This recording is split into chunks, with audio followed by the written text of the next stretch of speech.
حضرات محترم، ایک بزرگ فرماتے ہیں کہ میں بعد نماز عشاء ایک مسجد میں گیا تو دیکھا کہ وہاں ایک رئیس تاجر بیٹھا ہے، ایک امیر تاجر بیٹھا ہے، اور ساتھ ہی میں نے یہ بھی دیکھا کہ وہاں خوبصورت نورانی چہرے والا کوئی مقبول حق بھی بیٹھا ہوا ہے، یعنی مقبول انسان بیٹھا ہوا ہے۔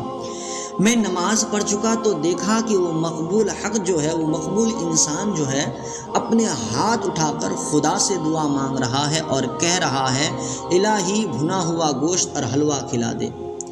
اس رئیس تاجر نے اس کی باتیں سنی تو یہ اس پر ہنس پڑا اور ہنس کر کہنے لگا یہ فقیر دراصل مجھے سنا رہا ہے، دراصل یہ مجھے سنا رہا ہے اور کہہ رہا ہے وہ انسان کہ خدا کی قسم اگر مجھ سے یہ مانگتا تو میں اسے دے دیتا۔ رئیس کہہ رہا ہے کہ اگر یہ خدا سے نہ مانگ کر مجھ سے مانگتا تو میں اسے دے دیتا، مگر اب جو ہے میں اسے کچھ نہ دوں گا۔ تھوڑی دیر کے بعد وہ انسان جو ہے، وہ مقبول انسان، وہ مقبول حق انسان جو ہے وہ سو گیا۔ اور پھر اس کے بعد یہ رئیس انسان کہتا ہے کہ میں نے دیکھا کہ ایک شخص جو ہے ڈھکا ہوا طباق لے کر آیا اور ہم سب کو دیکھنے کے بعد اس سوئے ہوئے مقبول حق کو دیکھ کر طباق نیچے رکھا اور نیچے رکھ کر اس کے پاس بیٹھ گیا اور اس جگہ بیٹھ کر اسے جگا کر عرض کرنے لگا کہ لو بھنا ہوا گوشت اور حلوہ تمہارے لیے حاضر ہے، اسے کھا لیجیے۔ اس مقبول حق نے حسب طلب اس میں سے کچھ کھا لیا اور پھر وہ طباق واپس کر دیا۔ اس تاجر نے اس کھانا لانے والے سے قسم دے کر کے پوچھا کہ یہ قصہ کیا ہے، ذرا بیان تو کرو۔ وہ بولا کہ میں ایک مزدور ہوں، آج بڑے دنوں کے بعد مزدوری میں کچھ ایسے پیسے مل گئے تھے کہ میری بیوی نے بھنے ہوئے گوشت اور حلوہ کی خواہش کا اظہار کیا۔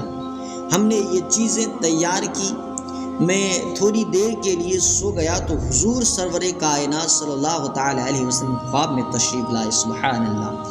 حضور میرے خواب میں آیا اور فرمایا تمہاری مسجد میں ایک ولی بیٹھا ہے جو بھنا ہوا گوشت اور حلوہ چاہتا ہے، تم بھنا ہوا گوشت اور حلوہ لے لو اور اسے کھلاؤ، اس کے عوض میں تمہیں جنت لے چلوں گا۔ چنانچہ میں فوراً یہ کھانا لے کر یہاں پہنچا اور خوش ہوا کہ آج مجھے جنت مل گئی ہے۔ وہ تاجر یہ بات سن کر کے کہنے لگا اس کھانے پر تمہارا کیا خرچ آیا ہے؟ اس نے بتایا کہ 2 دینار۔ تاجر نے کہا یہ لو 2 دینار، تم مجھے سے یہ 2 دینار لے لو اور اپنے اجر میں سے کچھ مجھے بھی دے دو۔ وہ بولا ہرگز نہیں۔ تاجر نے کہا کہ 10 دینار لے لو پیارے۔ وہ بولا نہیں۔ تاجر نے کہا کہ 10 دینار نہیں تو پھر 20 دینار لے لو۔ ایسے کہتا گیا لیکن اس نے کہا ہرگز نہیں۔ اور پھر اس کے بعد اس نے کہا کہ ساری دنیا کے خزانے بھی اگر دے دو، ساری دنیا کے خزانے بھی اگر تم مجھے دے دو، پھر بھی میں تمہیں اس حضور صلی اللہ تعالی علیہ وسلم کے دیے ہوئے اجر میں شریک نہ کروں گا۔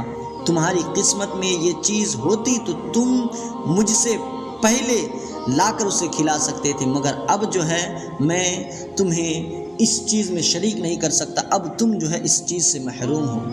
اللہ اکبر۔ میرے عزیزو، کہنے کا مطلب صرف اتنا ہے کہ اللہ والوں کی یہ شان ہے کہ وہ اللہ کی مرضی پر چلتے ہیں اور اللہ ان کی مرضی پوری فرما دیتا ہے۔ اور یہ بھی معلوم ہوا کہ اللہ تعالیٰ اپنا انعام و اکرام اپنے محبوب حضور صلی اللہ علیہ وسلم کے واسطہ وہ وسیلہ سے مخلوق پر فرماتا ہے۔ اور یہ بھی معلوم ہوا کہ اپنی دولت فانی کو نشانی میں رہ کر اللہ والوں کی نظر حقارت سے دیکھنے والے خدا کے فضل اور رسول خدا صلی اللہ علیہ وسلم کے کرم سے محروم ہو جاتے ہیں۔